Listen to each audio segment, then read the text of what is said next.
Okay, good morning all of you. चलिए देखिए, आज हम जो है पेरीमीटर और एरिया, परिमाप और क्षेत्रफल के कंसेप्ट के बारे में देखेंगे। सबसे पहले पहला फॉर्मूला आपने देख लिया, पेरीमीटर ऑफ रेक्टेंगल। रेक्टेंगल कैसे बनता है? ये आपका रेक्टेंगल हो गया।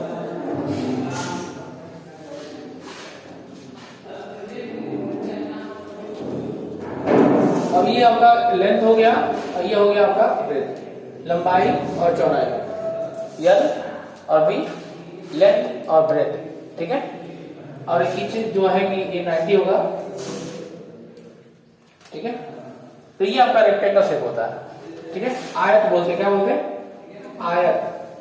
आयत का परिमाप जो होता है, अच्छा परिमाप क्या होता है? कोई भी प्लेन फिगर है, ठीक है, तो उसके सभी साइडों का सम होता है। साइड मतलब जितने भी भुजा, जैसे ये मान लीजिए जितना भी हो साइड कुछ होगा ना, लेंथ इसकी, ब्रेथ भी कुछ होगा। तो इसमें क्या होता है, अगर हम बात करें थोड़ा आयत के बारे में जान लीजिए। आयत कैसा होता है? आयत का आमने सामने की भुजा बराबर होती है, मतलब ये भुजा इसके बराबर है तो ये भुजा इसके बराबर है। बात समझ आ गई? तो सभी साइडों को सम कर दो तो आपका कितना आ जाएगा? परिमाप आ जाएगा। जैसे मान लीजिए हम परिमाप की अगर हम बात कर रहे हैं, जैसे मान लीजिए ये एल है तो भी एल होगा, ये बी है तो भी बी होगा। तो मतलब इसी तरह होता है एल प्लस बी, फिर एल, फिर बी। तो देखिए, आप देखिए ना, 2l है कि नहीं, आप प्लस 2b है कि नहीं। और यही अगर हम कॉमन ले लेते हैं तो एल प्लस कितना आ जाता है? बी आ जाता है। इसी तरह फॉर्मूला है, ठीक है।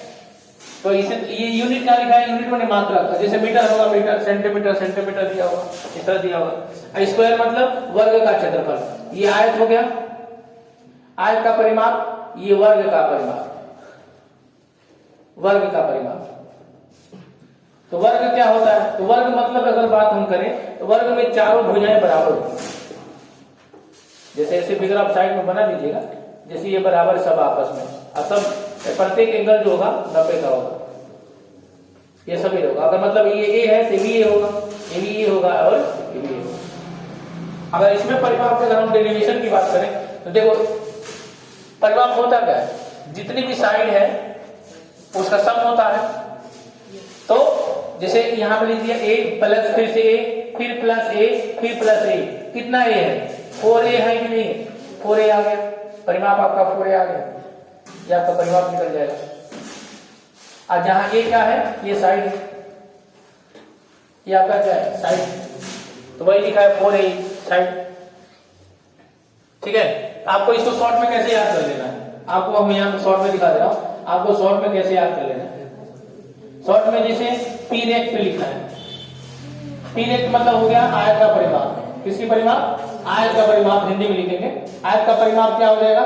2 ब्रैकेट में l प्लस b, यानी लंबाई धन चौड़ाई, लंबाई धन चौड़ाई, इसका 2। अगर आई स्क्वायर की बात करेंगे तो SQ लिख देंगे, तो ये हो जाएगा, क्या हो जाएगा? 4 इंटू 4a, मतलब 4 इंटू साइड, ठीक है। या वैसे शॉर्ट में याद कर सकते हो। ये आयत का परिमाप है, ये वर्ग का परिमाप है, लिख लीजिए। देखिए ये सवाल है, find the perimeter of a rectangle whose length and breadth are 15.4 centimetre, 11.6 centimetre respectively. इसका मतलब ये है, एक आयत है, आयत की लंबाई l बराबर लिख लेता हूं, लंबाई है, लंबाई आपका 15.4 सेंटीमीटर, और ये चौड़ाई कितने दे दिया? 11.6 सेंटीमीटर। अब ये हो गया 11.6 सेंटीमीटर। अगर हम बात करें पेरीमीटर ऑफ रेक्टेंगल की, तो हम शॉर्ट में लिख दे रहा हूं जल्दी से, पी रेक्ट, आयत का परिमाप, आयत का परिमाप कितना हो जाएगा बताइए? 2 ब्रैकेट में l प्लस बी, 2 प्लस, ये होता है कि नहीं होता है? इसी को लंबाई, इसको क्या बोलते हैं? चौड़ाई। तो भैया देखो इसकी लंबाई चौड़ाई क्या है? 2 ब्रैकेट में लंबाई कितना है?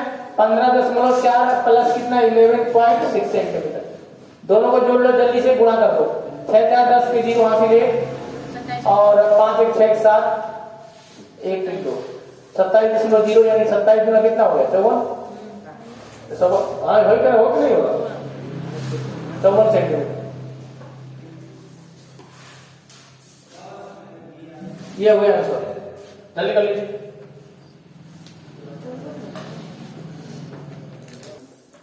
अब देखिए एक प्रश्न, ये क्या एक्सरसाइज 2 का पहला सवाल है। पहला सवाल में फाइंड द डेरिवेटिव परिमाप ज्ञात करो। परिमाप कैसे ज्ञात करते हैं, आपने देख लिया फार्मूला। ये क्या है, देखिए लंबाई है चौड़ाई है, लंबाई चौड़ाई किसका आयत होता है, तो पी रेक्ट क्या लिख देंगे, पी रेक्ट बराबर क्या हो जाएगा 2 ब्रैकेट में L प्लस बी। जल्दी करो, ये क्या कर देंगे कि दोनों को जोड़कर 16.8 आप प्लस 6.2, इन दोनों को जोड़कर 2 से गुणा करो, कितना आ गया जल्दी 8 2 10 22 23.0 होगा ना। 23 गुना कितना हो गया 46, हाँ 46 सेंटीमीटर। 10 बाद कोई मतलब नहीं है, ठीक है। अरे भाई जोड़ के गुणा कर देना 2 से, कोई दिक्कत नहीं। लेकिन ये देखिए सवाल इतना तो आसान हो गया, लेकिन यहाँ पे देखिए, यहाँ पे क्या है ना, पहले आपको वो करना पड़ेगा, यूनिट एक्सचेंज करना पड़ेगा। भैया देखो 1 मीटर में 100 सेंटीमीटर होता है, ध्यान से समझिएगा। तो क्या करेंगे, पहले इसमें 100 से गुणा कर देंगे, सेंटीमीटर भी बदल जाएगा, ये सेंटीमीटर पहले से है। अब इन दोनों को देखिए 200 और 25 कितना हो जाएगा 225 सेंटीमीटर। इसमें भी कह रहे हैं कि ऐसे देखिए 1 मीटर में 100 सेंटीमीटर हो गया, अब प्लस 50 सेंटीमीटर ये जुड़ जाएगा, कितना हो जाएगा 150 सेंटीमीटर। अब क्या करेंगे, पी फॉर्मूला लगा देंगे, पी रेक्ट बराबर क्या हो गया 2 ब्रैकेट में L प्लस बी, तो यानी क्या हो जाएगा 2 ब्रैकेट में कितना हो जाएगा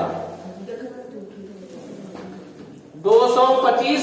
देखिए भैया बात नहीं, ये देखिए 150, दोनों को जोड़ दीजिए कितना आएगा